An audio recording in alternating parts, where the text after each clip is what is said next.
good World War II history, told without any moralising. It wasn't PC. It was just a good old-fashioned war story, and which is rare these days. It's odd because the Americans do. You look at Band of Brothers, Pacific, great series, and war films like Saving Private Ryan, Fury, etc., Inglourious Basterds. We in Britain have tended to do what was an Imitation Game, which was about Bletchley Park, etc. We've almost been a little bit timid at dealing with the realities of war, which is killing. So that's why it was just refreshing to see this good Blood and Thunder series.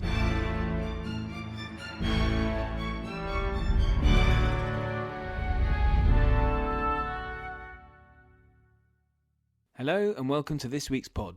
Today I have a friend of the show returning, Gavin Mortimer, author of The Phony Major, and he's talking with me about the new BBC TV series based on the officers and men who founded the SAS, Rogue Heroes. Now this is based on the book Rogue Heroes, written by Ben McIntyre, another friend of the show, which is a hugely entertaining account. The TV show is a six-parter and covers the events of 1941 as the British took the fight against the Germans and the Italians in the desert. We see David Stirling, Paddy Mayne and Jock Lewes, along with other legends of the SAS such as Bill Fraser, Johnny Cooper and Reg Seekings. There are triumphs and disasters, but it's rollicking good TV. Jack O'Connell stars as Paddy Mayne, Connor Swindells as David Stirling and Alfie Allen as Jock Lewes. I should warn you, there will be spoilers in this discussion. Both the book and the series came out before Gavin's new book, The Phony Major. This is one of those rare publications that really does change the narrative. It has shone a light on David Stirling and Paddy Mayne in particular, using impeccable research and first-hand testimonies. When one considers the amount of books on the early years of the SAS, that's quite an achievement of Gavin's. Any future books on the SAS in the same period will need to have The Phony Major in their bibliography. Coming up, I've got discussions on World War I, the Zulus, the 7 Years' War, which is with a Hollywood director, and next week I've got the trial and execution of Charles I, which took place in January 1649. If you can rate or review and subscribe, I'd be hugely grateful. I've put links to the BBC series in the show notes, along with Gavin's book, The Phony Major, and Ben's book. I've also added a couple of articles from our website that are interesting and feature characters from the TV show, Paddy Mayne and Dudley Clark. But in the meantime, I'll hand you over to me talking with Gavin Mortimer on Rogue Heroes.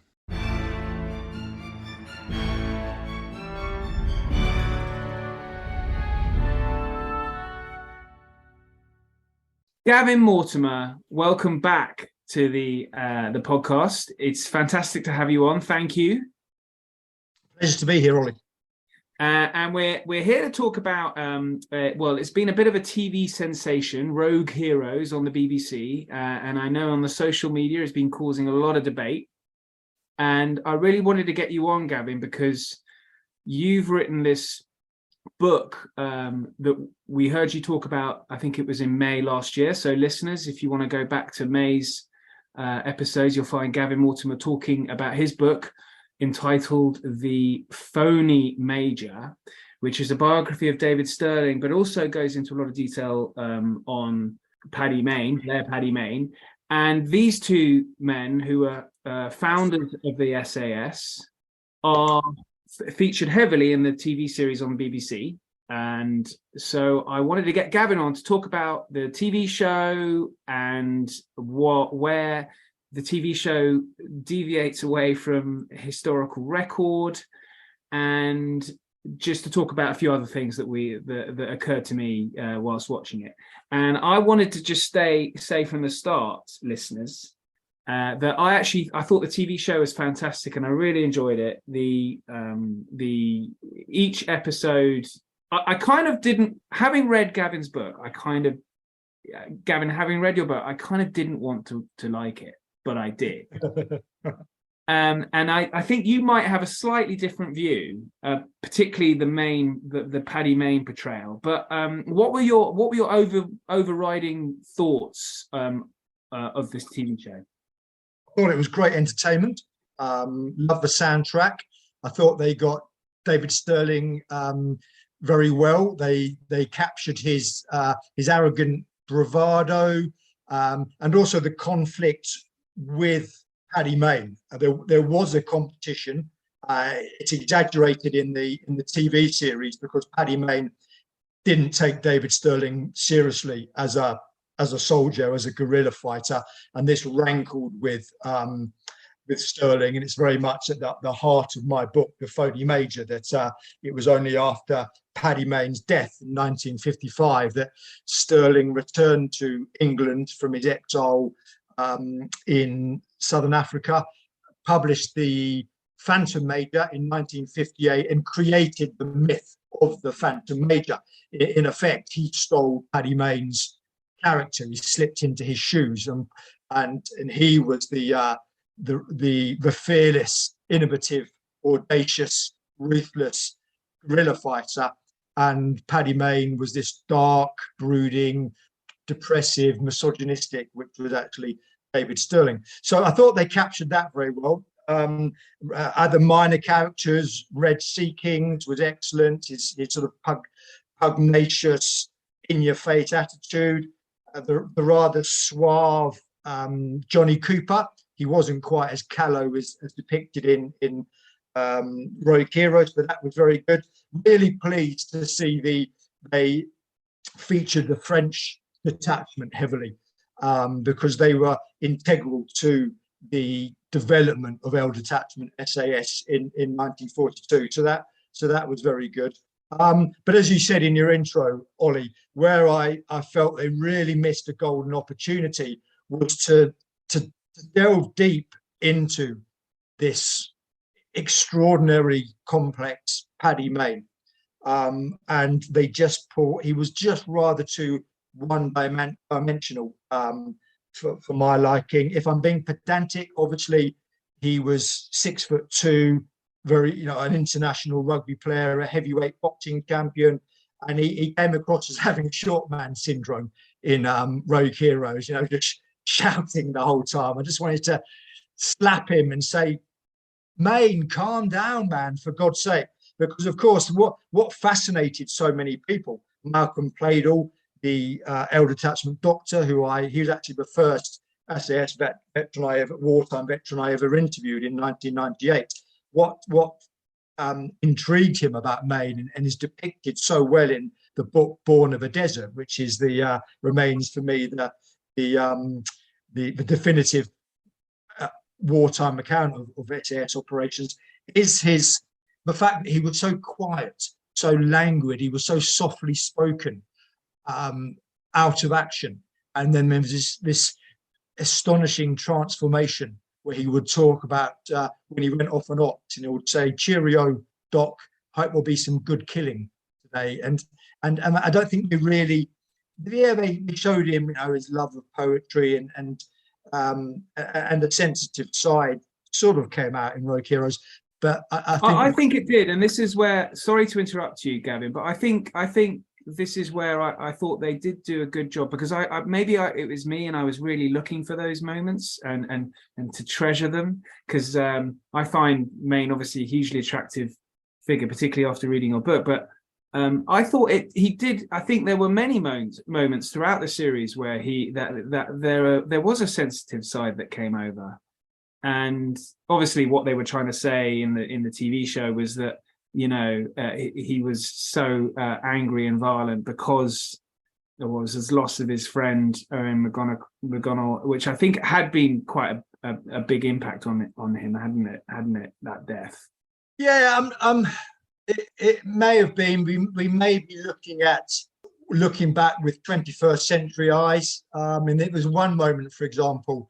I've just been refreshing my memory today of the episodes when it's the episode 6, the raid in Benina, which is actually in reality with Sidi Anish.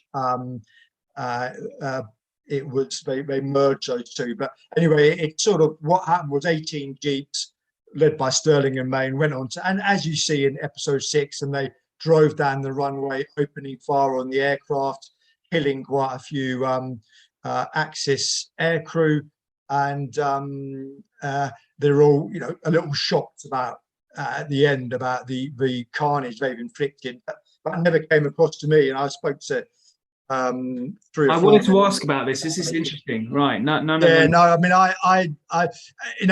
we talked about in all the interviews. I mean, just give you a bit of background again. I've probably interviewed in total about 100 SAS, SBS, long range special boat squadron, long range desert group, and we talked a lot about death and killing not in a crude manner.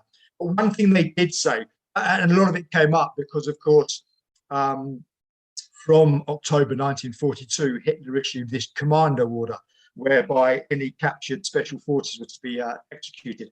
And over 100 SAS and SBS were indeed not in the Desert War, which was by and large chivalrous, but in Italy, in Germany, in Italy and France. And I said to the SAS men, did you ever retaliate? And they were quite vigorous in saying, no, it's really important that you've got to retain your own humanity. And I believe them 100%. They look me in the eye and say, shooting a man in cold blood, no. Killing a man in combat, no problem. Even if, and again, this I suppose ties in with the episode, I think it's episode 3, when Mayne bursts into the at Thamet airfield and he kicks open the door of the mess and then opens fire, and we're encouraged to think this is very callous, bordering on a war crime, which is nonsense. These were combatants on the front line. Some of them would have had their small arms with them, so they were a legitimate target, and that's how the men would have regarded them. So we are, I think, as is commonplace in here today, looking back at history through the prism of 2023 eyes, and not putting ourselves in the shoes of the men who were there. And now addressing that incident, and also, it ties into the airfield. It's a similar situation whereby heavily armed SAS men are killing supposedly, unarmed combatants. Both those incidents are presented as. I was watching that thinking, Stirling, I think after the Mayne incident where he goes into the bar, as you say, and kills everyone in there, having said good evening. Stirling does say, these aircrew will, these engineers, they will work on planes to fix them up so they go back out. It's not as if it's an incident that I don't think is as controversial as maybe the TV show was trying to make it. No, absolutely not. I mean, then you might as well say, well, everyone who's in Bomber Command was a war criminal for dropping bombs, although on predominantly military targets. Also in but that that was of that's the reality of war, unfortunately. And I've written a book about the Blitz and spoke to many Blitz survivors and the terror of 1940-41 and the Doodlebug in 44. So it's an area where, well, for me anyway, it's not an issue. It's they were legitimate targets. One thing I should say, Ollie, is that again, this was a criticism that I make in the Phony Major of Stirling, is that in the 1980s, when there was following the SAS storming of the Iranian embassy in May 1980, which really kick-started the cult of the SAS that we have today. There's a spate of books.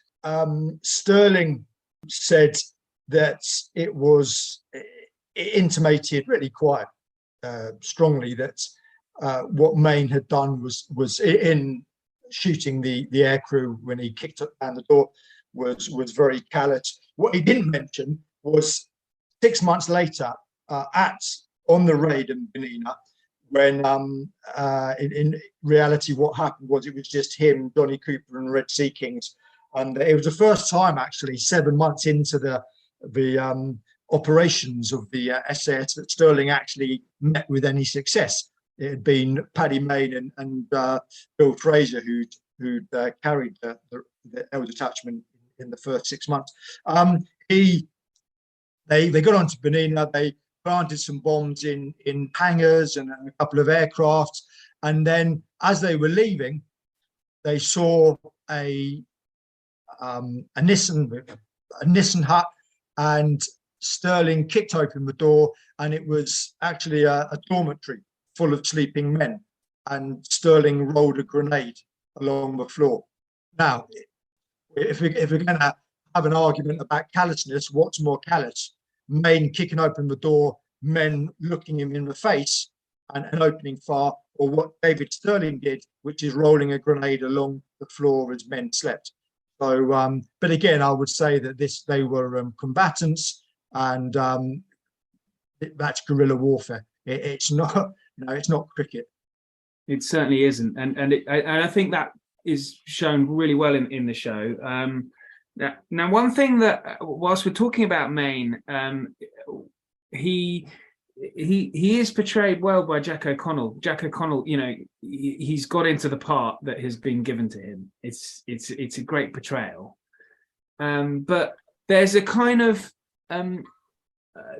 class element to it. I got in the TV show, in that Mayne, maybe one of the motivations behind him being so unhappy all the time is because it's all these posh, slightly incompetent officers who keep on making mistakes, and that's something that really does get to him. Is there a truth to that? I think there is, Ollie. I think there is. He infamously had a run-in with his acting CO of Number 11 Scottish Commando, Major Geoffrey Keyes, son of Admiral Keyes, the Admiral of the Fleet, and Director of Combined Operations at the time. And he was an old Etonian, Sandhurst, upper class, desperate to prove himself. A highlight of his school career had been when he won his second 15 colours. So he was, you'd say a very mediocre rugby player. And then I've no doubt Mayne brought out in a certain type of upper class Britain an inferiority complex, and on top of that a resentment because, remember, Britain at the time was very, very class conscious, and they didn't like feeling inferior to a middle class, well, not only middle class, but an Irishman. And so I think that caused some resentment. It may have been exacerbated by Mayne. I think Mayne did not bother to conceal his disdain for this breed. I also think, Ollie, I'm big lover of rugby, and I've studied Mayne's rugby career, and he went on the British and Irish Lions tour to South Africa in 1938, and it was a squad and a test team dominated by the Welsh, the Irish, and the Scots. It wasn't a strong English team at the time, and anyway, the English rugby at that point was very, very much upper class. So I think probably that Mayne first, his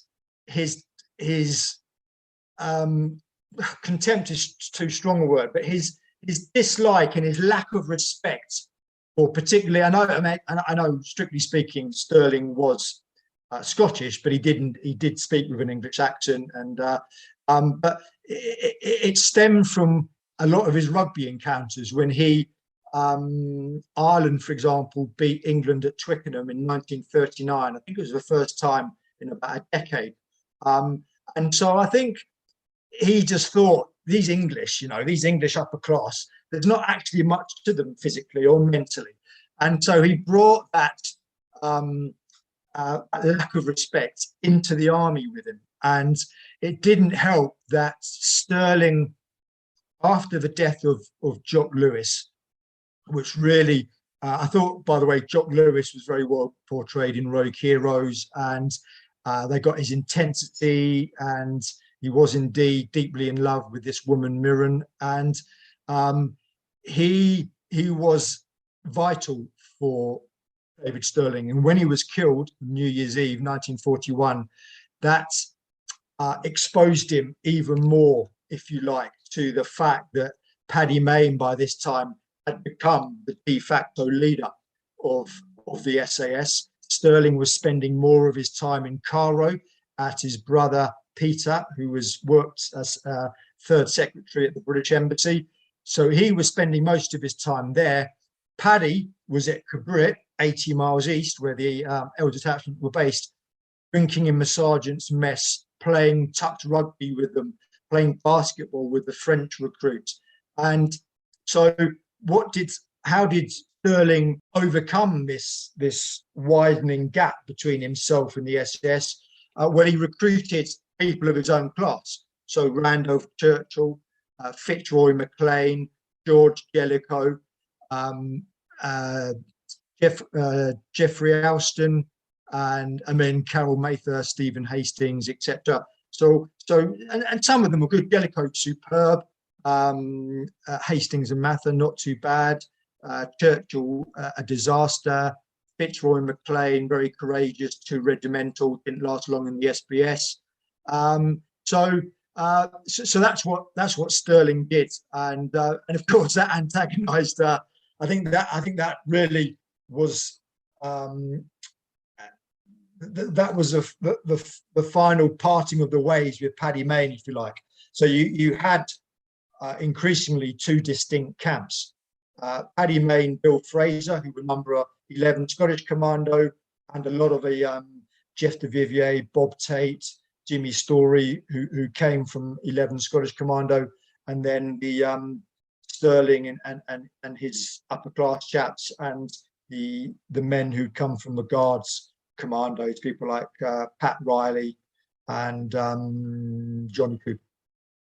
Well, it was interesting watching how many from the Guards were part of the original SAS, which I guess in contrast to today, you get a lot of paras, don't you, in the SAS? Oh, I wouldn't be able to tell you, Ollie. I don't have anything to do with that. On today. But you do make a good point. You just reminded me of something. Yeah, you're right. They did come from the Guards, and this is what annoyed me about several articles. One by Anthony Beaver, written at the time Rogue Heroes was broadcast, saying more or less that they were thugs, wild, indisciplined, absolute nonsense. They came from the Guards, a lot of them, that everyone had come from lay force commandos. So the commandos that had been trained in Scotland rigorously, and this really was where a lot of them were, who didn't make it, were returned to unit. And then the ones who did make it obviously had an iron discipline, very fit, very well trained.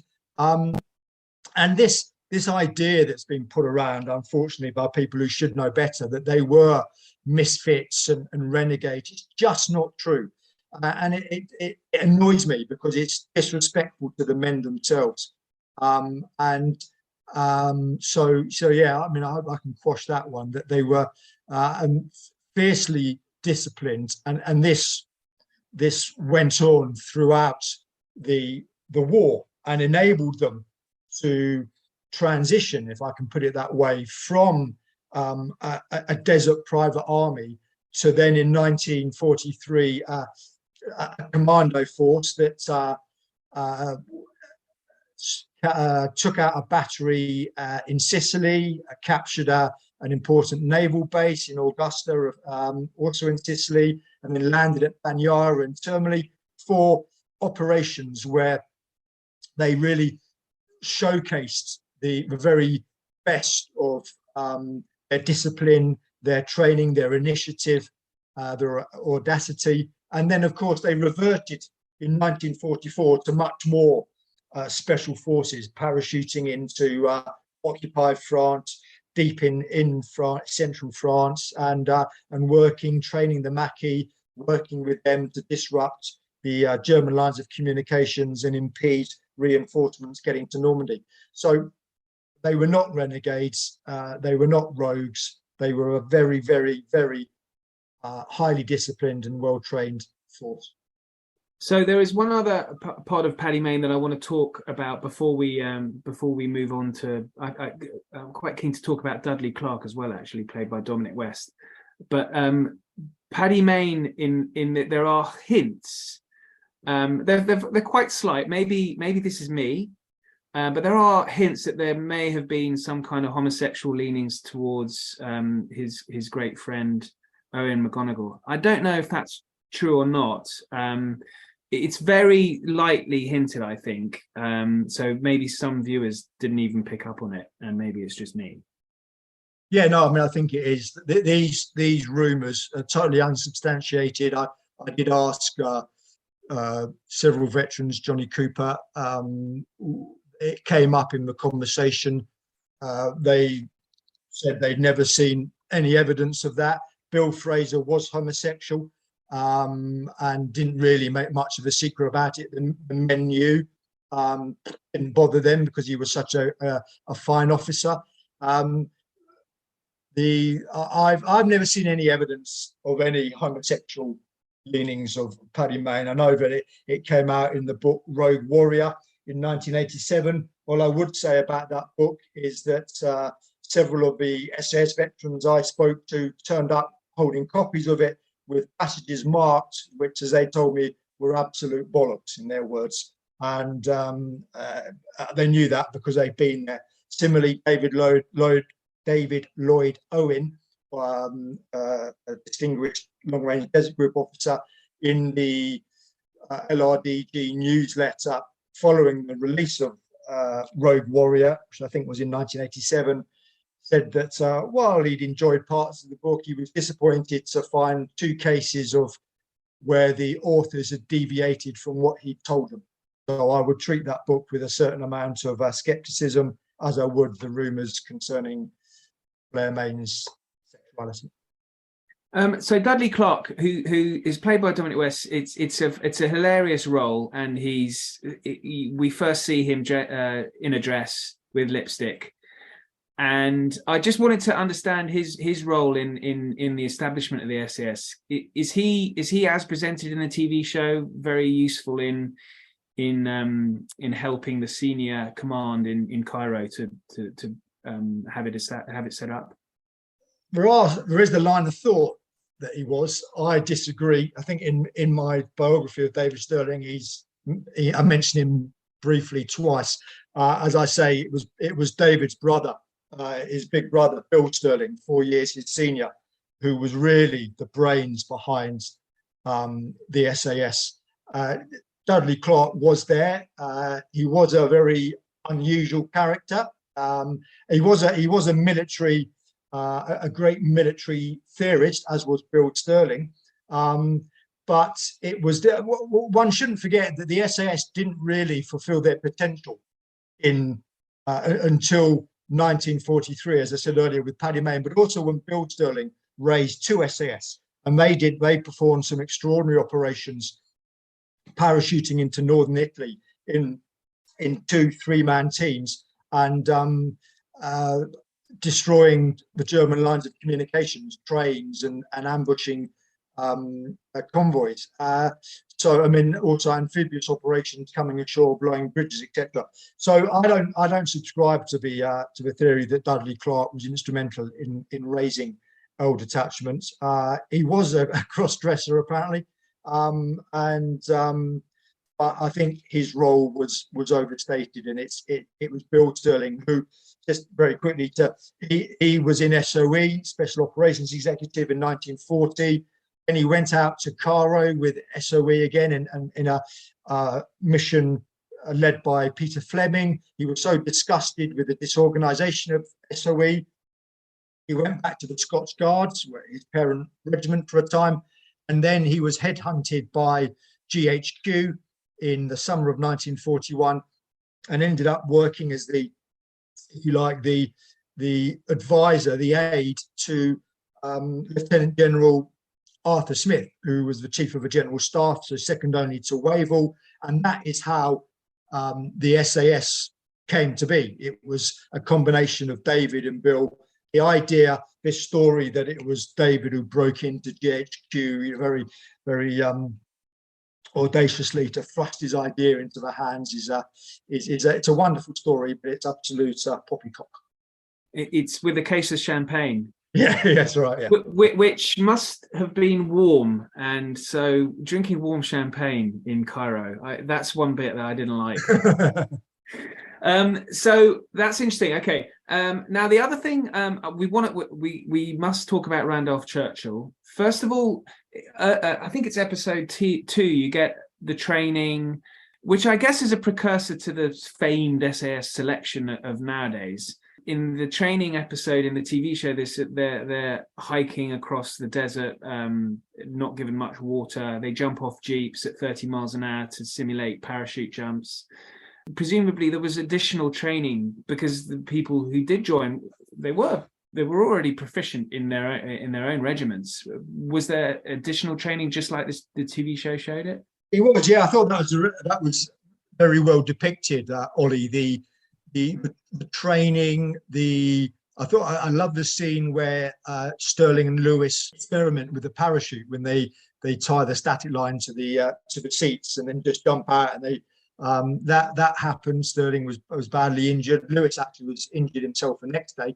So I thought that, and yeah, but as you say, they were commandos, so they had an extreme level of fitness and training and discipline, as I mentioned earlier. But it was a case of Jock Lewes was their training officer. Paddy Mayne did quite a lot too.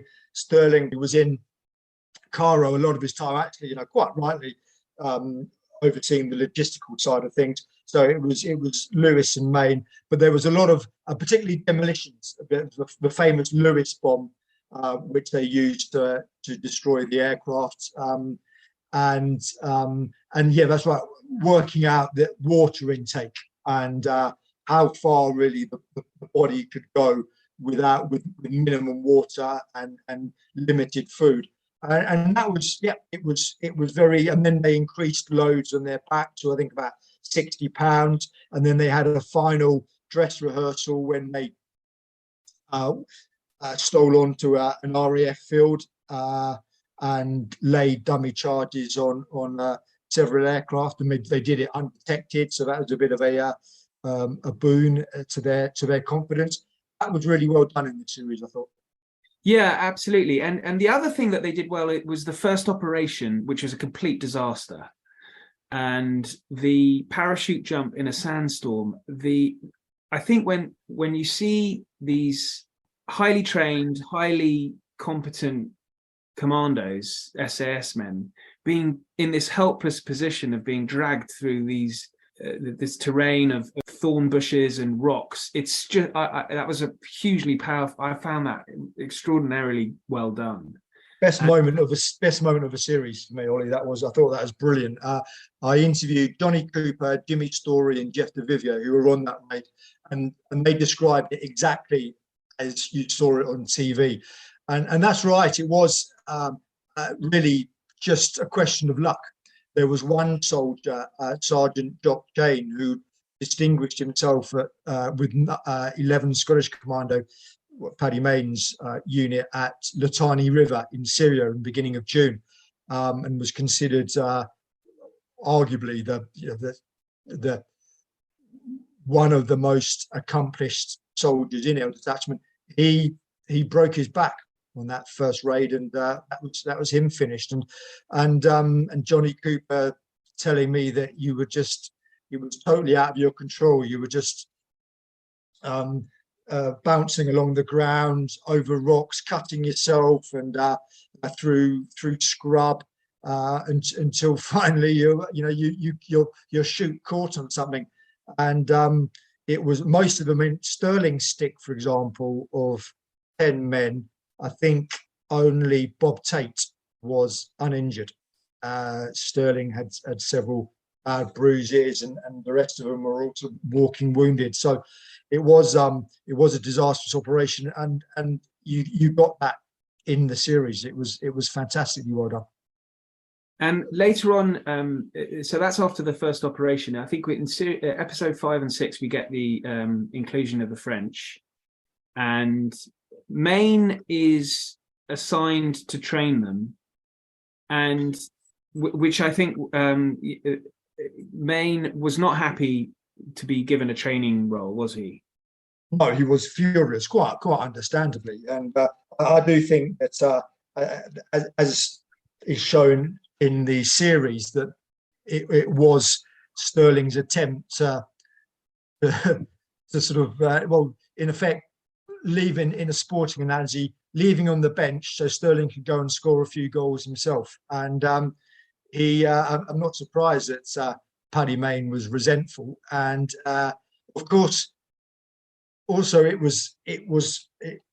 displayed a lack of awareness, a lack of shrewdness on the part of Stirling, that Mayne wasn't cut out to be a training officer like all geniuses, and he was a genius in guerrilla warfare. He just knew it was instinctive, and he couldn't really pass it on to lesser mortals. And it was then, I think, Pat Riley took over for a while. And then the other thing, of course, was Paddy Mayne couldn't speak French. Who could speak French? Jeff de Vivier. So, who had been with Bill Fraser on a couple of very good raids, and he was a corporal, and he was appointed training officer, much again to his annoyance. And Paddy Mayne went back to operations, but that did happen though without Paddy Mayne beating up the French and shooting at them. That was artistic license. Well, the commander of the French detachment, he went on to he was captured, as they showed, and he ends up in Colditz with Stirling, doesn't he? Yeah, that's right. Georges Berger, he was captured from the raid at Heraklion in Crete in June 1942, along with 3 of his men. One was killed. George Jellicoe, I'm a big fan of George. Yeah, Jellicoe. No, he doesn't make an appearance. No, because he was on that raid, and he was a very charismatic character. Later commanded this special boat squadron, and I never interviewed a veteran, either SAS or SBS, who didn't have anything but good to talk about, to say about Jellicoe. So yeah, and of course he was again famous family. So and a real character, a great raconteur, and so I thought, yeah, it was strange that they didn't include him. But yeah, that's right. But the Colditz thing, of course, Stirling only ended up. He was captured in January '43, and then he spent his first 6 months in Gavi, Campo 5, near Genoa, I think, if I remember rightly, in northern Italy, and then went to a couple of other prison camps. And it wasn't until August 1944 that he went to Colditz. He was there for 6 months before he was liberated in April 1945. Right. So we mentioned Randolph Churchill, who if his surname hadn't been Churchill, it's unlikely he would have made it in. But he does come across as well. That's why he's there in the TV show. But I think you've got a few tales of Churchill's time, Randolph Churchill's time in the SAS. One, Arthur Tomo Thompson, sergeant who joined L Detachment in early '42, described him, Churchill, as a fat, blubbering, useless, no good. So there, no seeing on the French from Tomo. Roger Boutinot, who was one of the original French veterans, said that he was drunk most of his time, and he remembered one time in Cabrit, he'd obviously staggered out of the mess to his tent, but was so drunk he'd failed to make it in time, was just lying there in the mid-morning sun, naked, I think, from the waist up, red as a lobster, fast asleep, snoring loudly. However, having said that, it was an astute move by Stirling. I mean, Stirling admits that he recruited him because of his dad, and it was a useful way of having the PM's ear. Rogue Heroes subscribes to the Phantom Major myth that he actually was great chums with Winston Churchill. That that was just Stirling post-war making things up. But nonetheless, Randolph did write letters to Winston. Winston had a soft spot for Buccaneers, for boys' own bravados. Obviously, it was his idea to form a commando when he became PM in May 40, and he was a sucker for a swashbuckler. And that's what Randolph, who was, of course, was a journalist pre-war, sold him in these wonderful letters that he wrote to his father. And there's a quote in the Phony Major, a letter from Randolph's wife, Pamela, to him, saying, "Oh, your last letter, Daddy found it wonderful. He's been showing it to everyone, and he's showing it now to Max Beaverbrook, obviously the big newspaper baron." And so job done for Stirling. He really pushed. I think it would be unfair to say it was self-promotion. It was promoting L detachment, but with a view for himself to really take control. I mean, Stirling actually wanted to take control of raiding forces in their entirety, including the long-range desert group and other forces. That never came to fruition. He just got the expansion of L detachment, initially 6 officers and 60 men, to the 1st SAS regiment a year later. Phenomenal achievement of 592 men, officers and men. So that was down very much to networking, of which Stirling was a master. And again, I thought Rogue Heroes did that very well. I like the Stirling character because, as I said, it did capture just his sheer nerve and his belief that he could talk anyone into doing anything, no matter who they were, but that he was the equal of everyone. Right. So I think it's been announced that there is a second series. Yeah. So, and I know you've got a few concerns about it, but what can we look forward to? Because we're now, we've got a little bit more in North Africa, but then there'll be Sicily, Italy, and France, won't there? Well, really, yeah. I mean, there's not much more in Stirling was captured January the 24th, 1943. He left behind him, I quote, chaos. That was John Lodwick, an SAS officer, who said that because Stirling had an aversion to administration, his filing cabinet, his office, was his head. And totally irresponsible to get captured, by the way. He'd been, when L Detachment became one SAS, his orders were not to go on operations as the CO. He defied that because he was very much, again, it was that competitive element. He wanted, and again, you see this in the final episode of the first series of Rogue Heroes, that it was getting one up on Paddy Mayne by becoming the first unit from the 8th Army to go drive up through Tunisia to meet the British First Army, who were advancing from the south, from the north of the country, but utterly irresponsible to get captured. And it did throw the future of SAS very much up in the air. And it was Bill Stirling who was sent to Cairo and to Cabrit to assess and make a report. Bill Stirling had a good relationship with Paddy Mayne. They had a mutual respect there. And it was his recommendation that Paddy Mayne take over command of one SAS, and then a chap called Lieutenant Colonel Henry Cater would become, if you like, head of raiding forces, so encompassing the SBS, the Greek Sacred Squadron, and other special forces unit, the SAS. He was 46, a World War I veteran, but he was very much chief executive. So he'll deal with the admin, which Stirling should have done with SAS, and leaving Mayne free to concentrate on preparing one SAS for operations in Sicily and Italy. So that's where we sort of are at the moment. Now, I hope very much that they're going to follow them into Sicily and Italy. As I said earlier, there's some wonderful operations there, and also perhaps show that there's no doubt that Mayne did he did rise to the challenge of commanding a regiment, which Stirling didn't.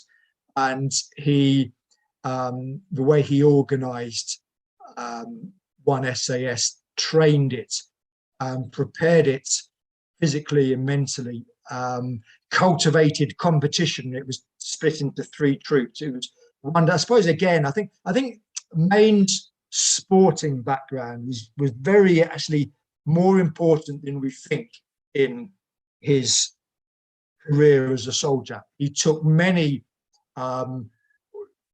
lessons, if you like, qualities that he'd learned, characteristics that he'd learned as a boxer, a rugby player, a cricketer, and applied them to the one SAS, particularly in terms of training and formation, etc. And so, yeah, I mean, I did see a quote from Stephen Knight saying, the writer, that we may look at taking Stirling into developing some plots in Colditz, etc. I think, personally, I think it's time to leave Stirling as a prisoner of war, where he can do no more damage to the SAS. Right, so I think that kind of covers it. I'm just wondering if there's anything glaring that I've missed out that you wanted to mention.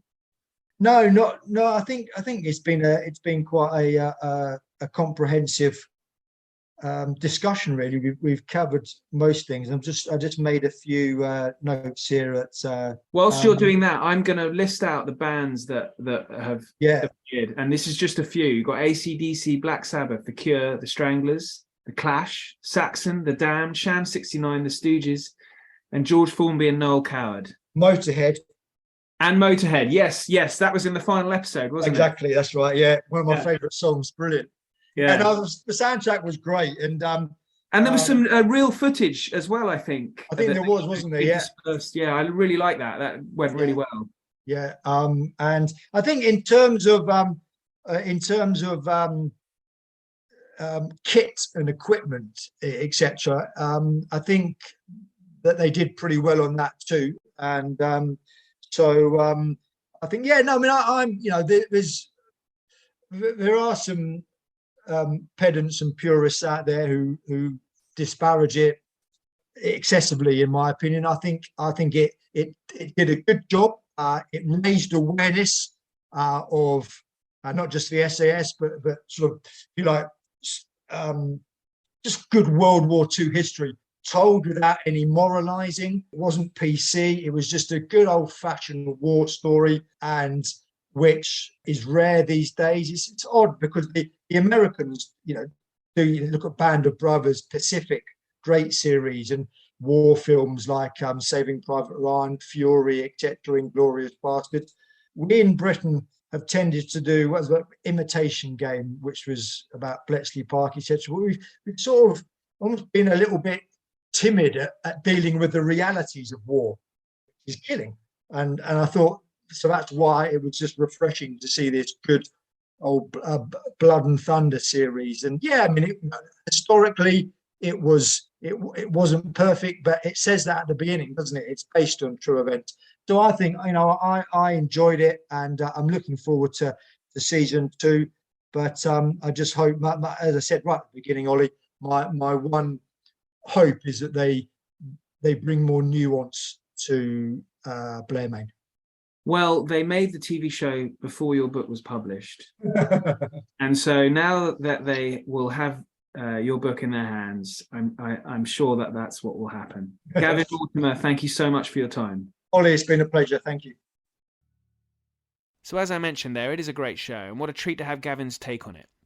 As I mentioned at the start, there are links in the show notes to what we've discussed, and a couple of articles on our site on Mayne and Clark by Gavin and author Tom Petch. If you like this episode, please subscribe, rate or review if you can. Next week we have the trial and execution of Charles I. Thank you and good night.